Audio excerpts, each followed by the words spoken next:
Surendranagar local crime branch સહિતની પોલીસની ટીમો આ ફરાર સ્વામી રામદાસ મહાત્યાગીને શોધવા કામે લાગી છે.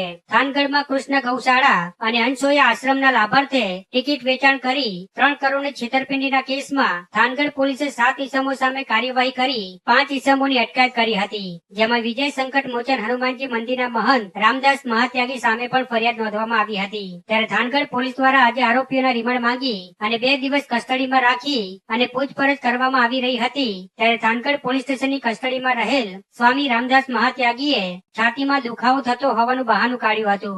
આથી પોલીસ દ્વારા તેને લોકઅપમાંથી કાઢી બહાર બેસાડવામાં આવ્યો હતો, જ્યાંથી તે ફરાર થઈ ગયો હતો. આમ થાનગઢ પોલીસ સ્ટેશનની કસ્ટડીમાં રહેલો આરોપી સ્વામી રામદાસ મહાત્યાગી ભાગી ગયો છે. ત્યારે સુરેન્દ્રનગર લોકલ ક્રાઇમ બ્રાન્ચ સહિતની પોલીસની ટીમો તેની શોધખોળ માટે કામે લાગી છે. જોકે સ્વામી ઇન્દોર ગયો હોવાનું સામે આવ્યું છે. ત્યારે ઇન્દોર જતી તમામ ટ્રેનો અને મુખ્ય માર્ગો ઉપર ચેકિંગની કામગીરી હાથ ધરાઈ છે.